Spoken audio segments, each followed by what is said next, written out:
The sea was calm that fateful morning, its dark waters stretching out before the crew of the Santa Maria. Captain Don Sandovate stood tall on the deck, his eyes narrowed against the sun as he surveyed the horizon. A Spaniard of noble blood, Don Sandovate had spent his life chasing adventure on the open ocean. But this voyage would be unlike any other. He had set sail from Spain with a promise of riches, a promise of a treasure that would bring him wealth beyond imagination. His ship, the Santa Maria, was heavily laden with supplies for the journey, and he sailed with a loyal crew of sailors. Well, at least he thought they were loyal. The winds carried them westward, the promise of the new world calling to them with each passing day. For months, the ship cut through the ocean, the journey long and arduous, yet filled with anticipation. They encountered storms, navigated through treacherous waters, and faced dangers from pirates and the relentless sea. But nothing could deter Sandovate and his crew. The promise of gold kept them going. Then, in the early months of 1575, after months of searching, the Santa Maria reached the shores of the Caribbean, where they discovered a hidden island rich with gold. The treasure, buried beneath the earth and guarded by ancient traps, seemed like a gift from the heavens themselves. Sandovate's heart raced with joy as he watched his men pull the gleaming treasure from the earth. The gold was more than he had ever dreamed of, and he knew that his return to Spain would mark his place among the greatest of explorers. But that joy was short-lived. As the days passed, greed began to seep into the hearts of Sandovate's crew. The treasure that had been unearthed, gleaming like the sun, soon turned into a curse. Rumors began to spread among the men, whispers in the dark of the ship's hold, glances exchanged when Sandovate wasn't looking. They had all heard of the immense wealth that awaited them back in Spain. But what if there was more to be had? What if they could keep the treasure for themselves? It was the first mate, Ignacio Ruiz, who hatched the plan. He was a man of ambition, with eyes full of greed, and he saw an opportunity in the captain's absence.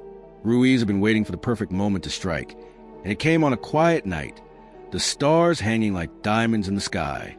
The crew gathered in secret below deck, their mutinous hearts beating as one. Captain Sandovate had grown ill during the journey, his body weakened by the long days under the burning sun and the hardships of the voyage. His strength had faltered, and Ruiz saw his chance. One by one, the crew turned on their captain.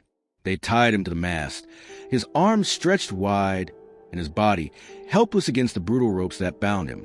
No food, no water. The sailors mocked him, laughed as he begged for a drink. The heat of the day baked him beneath the merciless sun, his body burning as the days stretched on. His throat was parched, his lips cracked and dry. The mutineers refused to offer him any comfort, instead taunting him with the one thing he needed most. The crew began to plunder the ship, taking all the gold and riches for themselves, while their captain lay trapped in his misery. Days turned into a week. Sandovate's cries for water fell on deaf ears. The cruel men laughed at his suffering, savoring every moment as they made their way up the coast, plundering and destroying all in their path. Sandovate's body, weakened by thirst and hunger, began to deteriorate. He could feel the life slipping from him with every passing hour, but still, he clung to life. The sun blazed, and the world around him began to blur. By the time the crew had reached Providence, Captain Sandovate was a shadow of the man he had once been. His body was frail, his once proud figure now gaunt and sunken. His eyes, once bright with fire and determination, had become dull and lifeless. His skin was burned and blistered, his lips swollen and cracked. The pain was unimaginable, and yet, still, he begged for just a drop of water. The crew had grown bored of their cruelty, indifferent to the suffering they had caused. The new captain, Ruiz, seemed to take no notice of Sandovate's declining health. His only focus was on the gold that now filled the ship's hold. As the ship docked in Providence, the crew disembarked, taking their ill-gotten riches with them, leaving their former captain behind, tied to the mast. It was there that Captain Sandovate's life finally slipped away, his last breath carried away by the wind. But even in death, the torment of Sandovate's soul could not be silenced. A storm rose suddenly, crashing against the Santa Maria with an intensity that none of the sailors had expected. The sky turned dark, clouds swirling like smoke above the ship. The waves, monstrous and unforgiving, seemed to reach up from the depths of the ocean to swallow the ship whole. The crew, drunk on their spoils, laughed and sang, oblivious of the danger that loomed on the horizon. But the storm was relentless, and within hours, the ship began to sink. As the Santa Maria plunged into the dark depths of the Atlantic, the ghostly figure of Captain Sandovate was said to appear at the ship's wheel. Some say his body was still tied to the mast, now lifeless, but his spirit remained. His ghost, filled with rage and despair, walked the deck of the Santa Maria, his skeletal form forever bound to the ship he once commanded. The ship sank beneath the waves, but its story did not end there. The curse of Captain Sandovate and his mutinous crew lived on. The Santa Maria became a ghost ship, doomed to sail the Atlantic forever. The broken mast, the skeletons of the crew, and the lifeless body of Captain Sandovate, still tied to the mast, became the ship's tragic signature. Sailors along the New Jersey coastline began to speak of the Santa Maria, a ship that appeared on foggy nights, its broken mast looming over the water. The ghostly crew could be seen walking the deck, their hollow eyes staring out over the sea, forever searching for redemption. The captain's body, now a mere skeleton, remains tied to the mast, his bones rattling in the wind. And in the stillness of the night, you could hear the desperate cries of the crew, begging passing ships for water. The legend of the Santa Maria grew with each passing year. Fishermen and sailors would swear they had seen the ghost ship in the distance, its sails torn and tattered, its hull creaking as it drifted along the shore. Some claimed to hear the hollow sound of the captain's voice, as if he were still alive, still cursing the crew that had betrayed him. Others spoke of the ghostly figures of the crew, their skeletal forms wandering aimlessly on the deck, their eyes vacant and empty. The curse of the Santa Maria was not one to be taken lightly. It was said that any ship that crossed the path of the ghost ship would meet a terrible fate.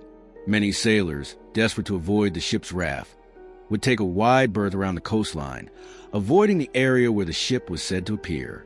Some even claimed to have seen the ghost ship vanish into the fog, only for it to reappear moments later, closer than before, as if it were stalking them. For those who dared venture too close, the ghostly crew would beg for water, their hollow voices carried on the wind. The ghost of Captain Sandovate would stand at the mast, his skeletal form swaying with the ship's movement, forever cursed to haunt the seas he had once sailed. And if any sailor dared to answer the ghostly plea for water, they would never be seen again. It was said that the curse of the ghost ship would drag them down into the depths, claiming them as its own. To this day, the ghost ship of Captain Sandovate still sails the seas, its mast broken, its crew of skeletons forever bound to the ship. Some claim to have seen it on dark, foggy nights, its sails unfurled, drifting silently across the ocean. The cries of the crew, the ghostly figure of the captain, and the desperate pleas for water still echo in the minds of those who have encountered the ship. The Santa Maria is a reminder of the darkness that lies beneath the surface of the sea, a place where greed, betrayal, and death intertwine. Captain Sandovate's spirit, forever trapped in his cursed body, is doomed to sail the waters of the Atlantic for eternity, unable to find peace. The ghost ship will continue to haunt the coastline, its crew forever searching for redemption, and the captain's thirst unquenchable. For those who dare to venture too close, the legend of the Santa Maria will never fade, and the ghost ship will remain a haunting presence on the horizon. The sea holds its secrets, and Captain Sandovate's curse is one of them.